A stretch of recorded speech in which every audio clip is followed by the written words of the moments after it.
The cafe was nearly empty, save for the hum of the neon sign outside and the occasional hiss of the espresso machine. Emilia stirred her drink with a straw, bored, annoyed, and 20 minutes into regretting this whole thing. Then the bell above the door jingled. He walked in like he owned the place. Black coat, unreadable face, eyes so sharp they could probably cut through steel. Luca Romano. Emilia didn't look up. "You're late." Luca slid into the booth across from her. "You're lucky I came at all." She raised an eyebrow, still not meeting his eyes. "Charming as ever," I don't do charming. he said coolly. I do results. So what's this about? Now she looked at him. "Gia, she's missing." For the first time, his expression flickered. Gia? You mean our Gia? She nodded. The same. The one who raised you like a brother. The one who taught me how to hold a gun." A silence settled over the table, heavy with things neither of them wanted to say. "She's been gone for 3 days," Emilia continued. "No note, no trail, just gone. My family thinks she bailed. I know better." Luca stared at her, jaw tight. And you want me to help? "Don't flatter yourself," Emilia shot back. "You just happen to be good at sneaking around places no one wants you." He leaned back, unimpressed. So, the Costello princess comes crawling to the Romanos. "Oh, please," she scoffed. "If I wanted to crawl, I'd bring knee pads." A beat of silence passed, and to her surprise, he smirked. Barely. Fine. We find Gia. But after that, we go back to being enemies. "Deal," she said, holding out her hand. He didn't shake it. Typical. Later that night, the old hideout smelled like dust and forgotten stories. They searched Gia's bookshop, a quiet place tucked between a laundromat and a bakery. In the back room, maps, journals, and a box of burner phones were all she left behind, until Luca opened a drawer. It was a photo of Gia with a man neither of them recognized. Tall, thin, and blurred in the background like he didn't want to be seen. Look at this. Emilia narrowed her eyes. She never mentioned him, She didn't mention a lot of things. Luca muttered. Behind the photo, they found a handwritten note. "If something happens to me, start where it all began. G." "Start where it all began," Emilia echoed. That could mean anywhere. Luca glanced at her. Not anywhere. I think I know where. 1 hour later, they stood at the edge of the city, staring at a crumbling old warehouse.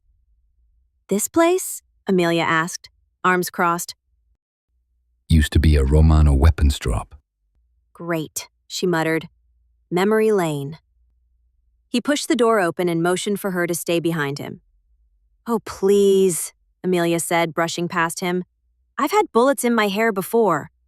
Inside, the air was thick with decay. A desk sat in the middle, covered in ash and old files. One folder stood out, labeled Operation Silk. Emilia opened it. "These are surveillance records?" Gia was tracking both families. She knew something. Emilia's eyes widened. She was trying to stop something before it happened. Suddenly, a creak echoed through the warehouse. They weren't alone. Voices, 2 of them low, urgent, and approaching fast. Emilia and Luca ducked behind a stack of crates, listening. "She found out too much. If the kids keep digging, take them out too." Luca didn't wait. He grabbed Emilia's hand and pulled her toward the back exit. They sprinted into the night, hearts racing. Once they were safe, tucked behind a crumbling wall, he turned to her. Still think this was just a disappearance? "No," Emilia said quietly. "This was a hit." For a second, they just stared at each other. 2 people who'd spent their lives trained to hate, suddenly realizing they only had each other now. You okay? She nodded. "Yeah, you?" Worried. He admitted. Emilia blinked. Wow, was that actual emotion? Back in Emilia's apartment, they plugged in the drive they'd swiped from the warehouse. 1 file. 1 video. Gia appeared on screen looking tired but determined. If you're seeing this, I'm probably gone. But I had to try. Both families are being played. Someone's making moves behind the scenes, turning you against each other. You too. You're the only ones who might see past the lies. Work together, trust each other, find the truth. Luca's fists clenched. The screen went black. Neither of them moved. Then Emilia whispered, "She always did love dramatic exits." Luca turned to her.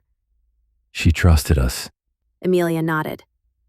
"Let's make sure she didn't make a mistake." Dawn broke as they walked through quiet streets, side by side, but not touching. Not quite. You're not what I expected. Emilia smiled. "I get that a lot." They kept walking. The silence between them wasn't tense anymore, it was waiting. Then, hesitantly, he asked, When this is over, what happens to us? She didn't answer right away, just stared ahead as the horizon blushed gold.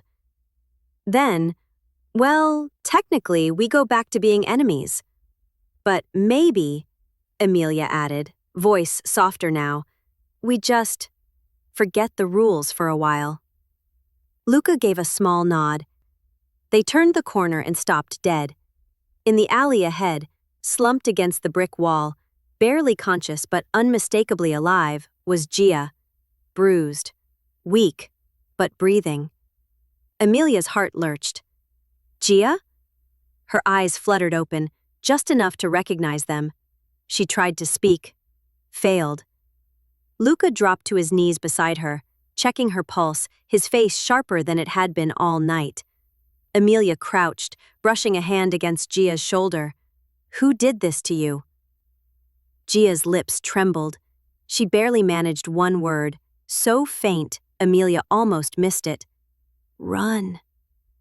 Then, from behind them, the unmistakable click of a safety being released. Emilia spun around and saw the barrel of a gun